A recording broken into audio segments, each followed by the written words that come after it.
Hello there ladies and gents, welcome back to the garage. Today we're taking a good look at the Innovv N2 smart display with the 2K cameras, GPS module and tempered glass screen protector. These were provided to me free of charge for testing, but as always all opinions are my own. So if we take a look in the box, we've got the Innovv N2 smart display itself, which is a 5.99 inch display hanging out the back of the connections to plumb it into the bike. And the N2 has a mainly plastic construction as well as a CNC aluminium backplate and mounting point. And also in the box we've got the rest of the wiring, as well as several packets full of various pieces of mounting hardware.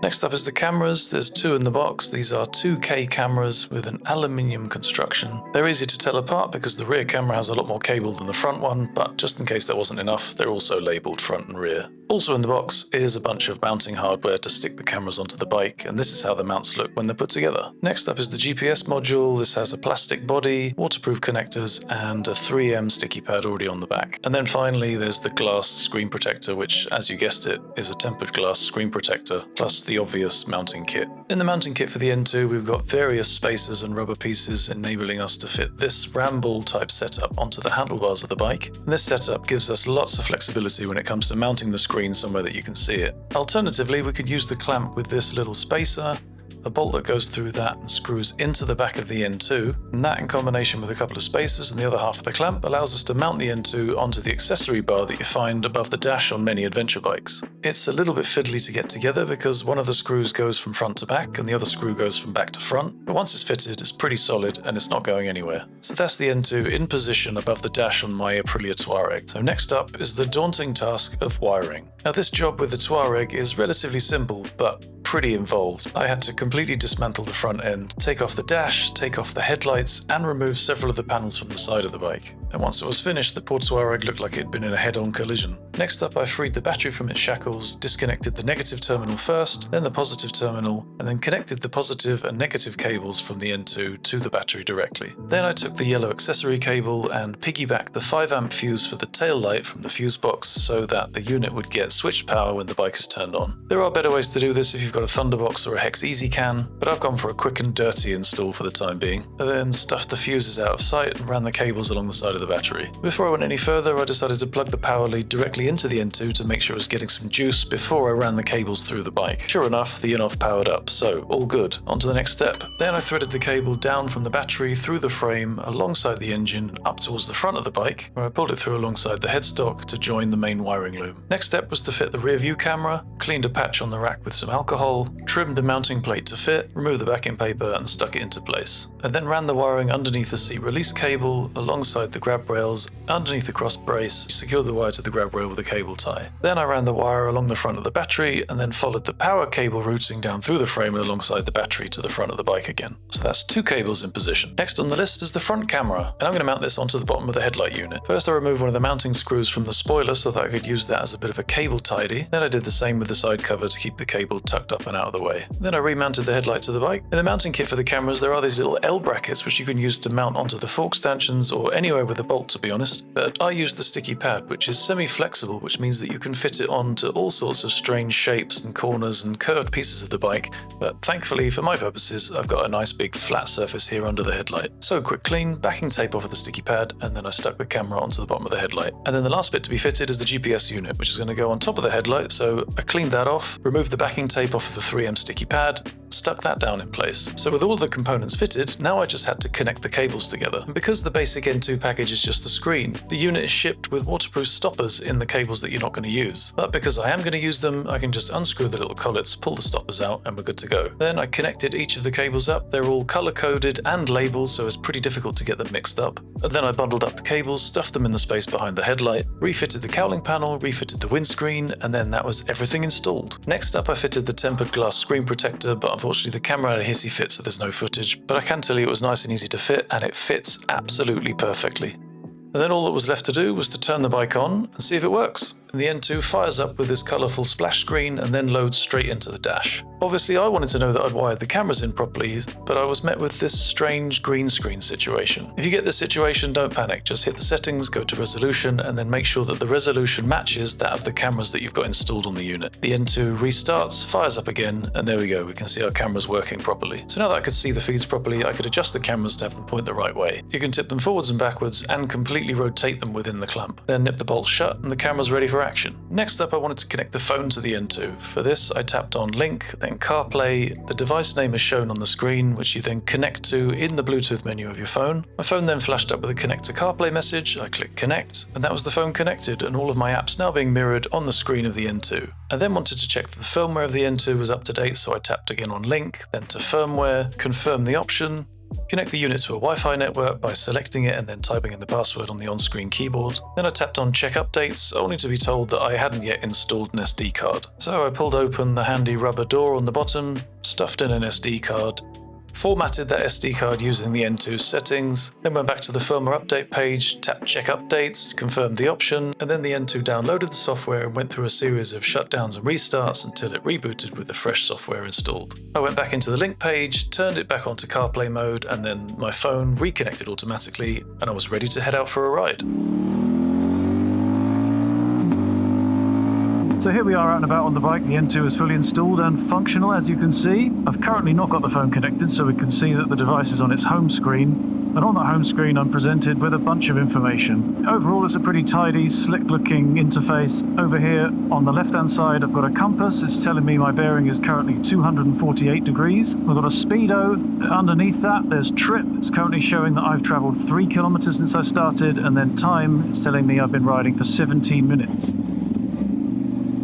And those two things, the trip and the time, reset every single time you restart the bike. Over to the right, I've got the tyre pressure readings, but I wasn't sent the tyre pressure monitoring system, so I can't actually use those. Under that, I've got a bunch of buttons, and far left is the link button, which takes me through to the settings to connect to download the videos, or to connect to Android Auto or Apple CarPlay. Then there's the dash cam button. If I press that, it takes me into the dash cam. So there you can see on the screen I've got a rear view in real time of what's happening behind me. And there's also a setting within the menus for flipping the rear view horizontally, which I've currently done, which means that I'm getting the effect as if this were a mirror. If I then swipe that, I get the front view. So now I'm getting a real-time view of what's happening from the front camera, which shows me that car swinging wildly into my lane, which would incidentally have been recorded had anything happened. If I swipe that again, you get a split view with the screen split into the two squashed together, so you can see everything in the front and everything in the rear camera. And then if I swipe that again, it switches those positions. And then right round again to the beginning and back to the rear view camera, which you could very easily leave on all the time, have yourself a nice rear view mirror essentially in the middle of the dashy motorbike, and the quality of the picture on this tiny screen is pretty good. And then to get back to the home screen, touch the screen so the options come along the bottom, and then hit the home button on the far right, and then we're back into the home screen. The next button along the bottom is replay. That takes us into looking at the video files that we've recorded, obviously not something you really want to do while you're riding along. And then the final one is settings, again, not something I want to be messing with while I should really be concentrating on the road ahead. As a side note before we move on, all of this information on the screen with the direction, the compass, the actual speed, and the coordinates shown on the recorded video is all made possible by the GPS unit. If you were to go for the base unit of the Innovv N2, you don't get the GPS unit with that, which means that those functions wouldn't actually work. Okay, so I'm going to find a good spot to stop now and then get the phone connected and see what features that opens up for us. Okay, so I found a somewhat shady spot, and as my phone was already connected in the garage, I should be able to just turn on my Wi-Fi, turn on my Bluetooth, and with any luck, there we go, there's the plinky plonky noise of connection. That's because I was using curving on my phone, and there we go, I'm now connected. So what I've now got is my iPhone is now mirroring its screen onto the Innovv N2. I can then go into the home page here. I've got a bunch of the apps available to use: phone, music, maps, messages, podcasts, calendar, Google Maps. All the usual suspects are here for navigation. I tend to use Waze, Curviga, and Google Maps. When I was doing more off-roady stuff, I used Osmand Maps. And you can just click on any of these, and then the app is opened on the phone, but the screen is beamed onto the device here. And because it's touch sensitive, I can move it around. If I don't want to use that app anymore, I can bob along to this one, and then we're in Google Maps. Reset my view. I can search for places that I've saved, select any of these. And that's when I realised that I'm in a place that has no phone connection. But anyway, you get the idea. All the apps are there, even things like WhatsApp. You can come in here, click on your messages, and because I'm using the Cardo PackTalk Edge, then if I click on one of these from my lovely wife, for example, I can then dictate a message to her, and in combination of the Cardo PackTalk Edge and the Innovv N2, it will then send that message to my wife. So that's pretty cool. Or you can press this little button here, and that gives you a split screen where you've got navigation on the left window here, you've got your music controls here, or you've got this bit here where you can do some extra controls, or there'll be extra information there from the navigation page. Now, I've actually already plugged in a route for this little ride on Curviga, so if I click that, and we can continue.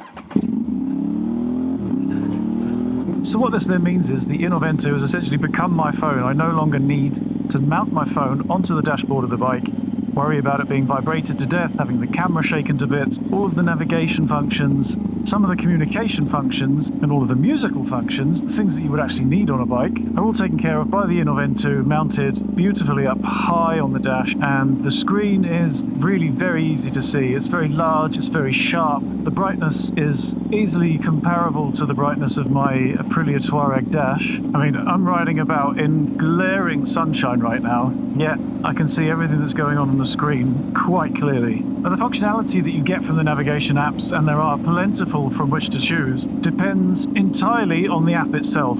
For example, on Curviga, I can't plan anything, I can't choose any routes, I can't search for a new route. I have to do all of that on the phone. Whereas if I come back to the home screen, choose Google Maps, in here I can go to the search menu and I can search for gas stations, restaurants, coffee places, pick one of my saved places.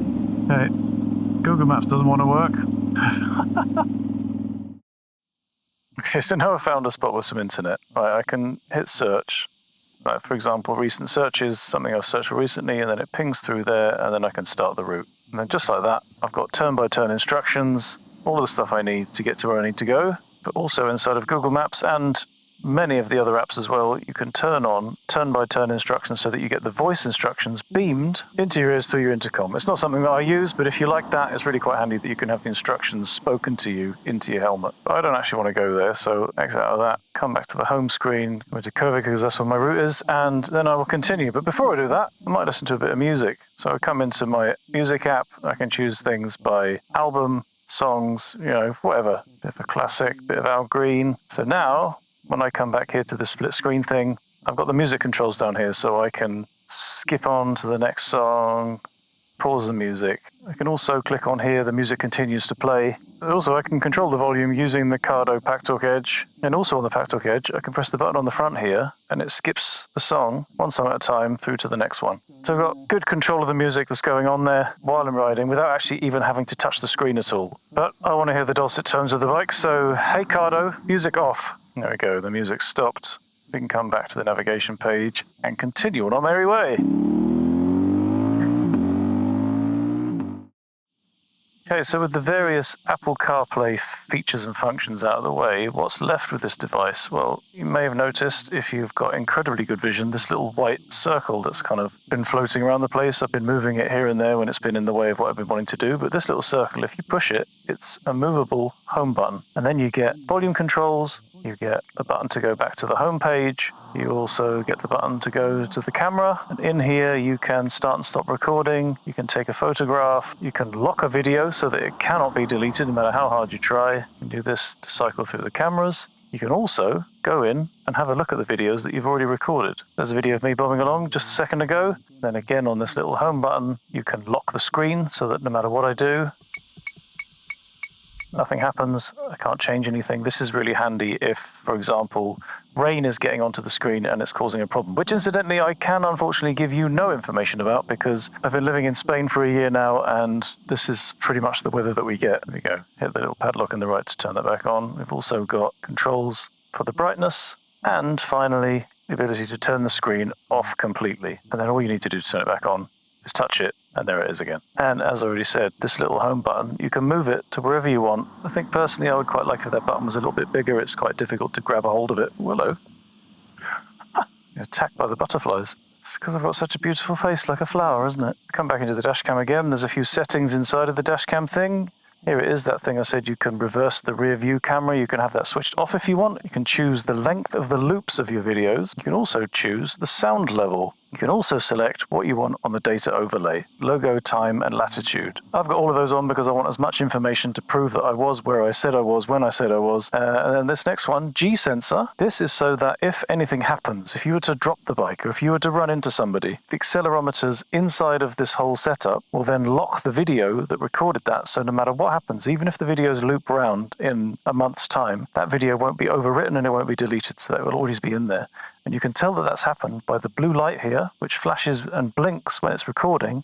It blinks quickly to say that the video has been protected. The final one is parking, the parking sensitivity. Now, what happens with this, and I'm going to give this a test just to show you now. Okay, so now everything is completely off. So I'm now proper horrible sort that just wants to either mess with this bike or maybe even try and have it away. So I'm just going to give it a bit of a shove. There we go. Oh, looking at that. What's going on here?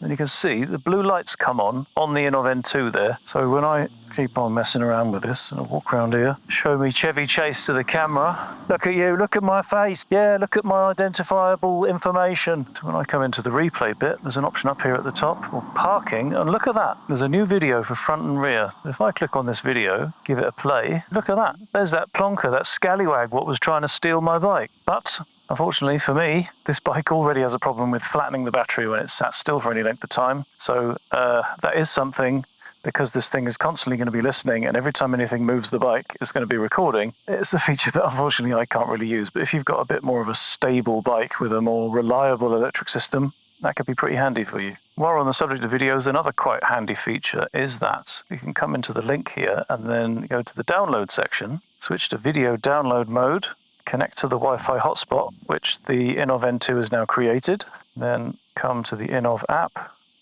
and then I should be able to go into the folder here for the camera files. Now we can see I've got continuous videos, parking videos, protected videos, and photos. So if I click on continuous videos, it shows me all of the videos that are saved onto the device. Here we can choose here between front and rear. If I click on one of these videos, I can play it directly on the phone. Okay, so I've been sat here buggering around with this for 20 minutes now, and no matter what I do, I cannot get these videos to play. I can't get it to play here. I can't get it to download to the phone. It just stays at 0, which is a little bit of a shame, because if you take the memory card out of the device itself and put it into your computer, all the videos have a format which is .ts, which isn't very usable, unfortunately. You can only play it with VLC player, and you can't use it very easily in your editing software if you wanted to for whatever reason, which also means it's going to be difficult to submit it to anybody. Anyway, I'm going to carry on, and I'll try and update this video at the end, maybe if I can figure out some way to fix this. Maybe it's a firmware update. I've come back to the Batcave and I've figured it out. First of all, I need to turn Bluetooth off on the phone to stop it from activating CarPlay. Second thing is the phone is trying to connect to the internet for some reason, and that is interrupting the video feed from the N2. So to turn on airplane mode, then on the N2, press the link thing, come to download. I'm already in download mode. And then with airplane mode still turned on, you need to activate the Wi-Fi and connect to the Wi-Fi network that the N2 has now created. Then once that's connected, it should now be able to come into the Innovv app, select the document folder, select the cameras, continuous videos, and now we've got thumbnails on our videos, but now I can also play the videos online on the phone, and also select the video and download it, and the videos download. And that takes about 10 seconds of download time per 1 minute of video time. So there you go, that's it. If you're having this problem, all you need to do is make sure you've got your airplane mode turned on. When the video is downloaded to the computer, it's an MP4 file at 30 frames per second, and the quality, although it's not amazing, it's not awful. But that's no great surprise when you see that the bitrate is only 12.2 megabits per second. Although most important of all, when we pause the video and zoom in, although it's not crystal clear, you can still read the number plates of the cars around you. So there you have it. That is the Innovv N2, properly looked at. I've been using this device now for, on the calendar, about 8 months. In reality, more like 2 or 3 months, but in that time it has been endlessly useful. So much so that I'm actually planning to sell my Garmin Montana 700, and this little beauty will be remaining on my dash for the foreseeable future. Well, until something better comes along at least. I've used it on-road and off-road with multiple different apps. I've used it to answer phone calls, I've used it to control my music, I've used it to answer WhatsApp messages, and it's been really, really handy through all of those things because I've never had to stop and get my phone out of my pocket. Now, compared to other units that I've used, this is a little bit more expensive than the Aoocci BX, and you could argue that it has a few less features. But I would say this one, the Innovv, is a little bit better executed, the interface is a little bit slicker, and everything seems to be just that tiny little bit better developed, better refined, and I think it is actually worth that little bit of a bump up in price. But yeah, the thing has been very, very useful, and it has worked almost flawlessly. There have been the odd time where I've come back to the bike after having a coffee or a break or fueling up or whatever, and my phone doesn't want to connect to it, so I just have to cycle the Wi-Fi and then everything pops back on again. Although I'm just remembering the only one thing that I do not like about it is that flashing blue LED light there. At night time, that thing gets quite distracting, but if you are worried that that's something that'll put you off, fear not, because I've just remembered, if I come into the settings, I can turn the LED off. Why didn't I do that before? Is probably what you're asking yourself. So there you go. My only niggle now removed. No flashing LED. Now if you want to pick yourself up an Innovv N2, there are various packages available. The base one is just the screen, that will run you about 240 euros, and then you can go all the way up to 2K cameras, GPS unit, and at the moment, at the point of making this video, free tyre pressure monitoring system sensors, and that will run you about 400 euros. Now of course, I'm not going to leave you hanging with those numbers, and there are discount codes available. QR codes will be flashing up across the screen for you to use right now, with which you can get yourself a discount off the Innovv N2 directly from Innovv. And of course, as ever, the same things will be available in links in the description. And if you were to use any of those links or QR codes, I will also get a tiny commission from Innovv as a thanks for showing off their stuff, and that will be at no extra cost to you. So should you feel the need to buy one, I would be endlessly grateful if you could use any one of these codes or links. Otherwise, thank you so very much for watching this video. I hope it has been useful. I hope it has in some way been informative with your decision about whether you want to get yourself one of these handy little units or not.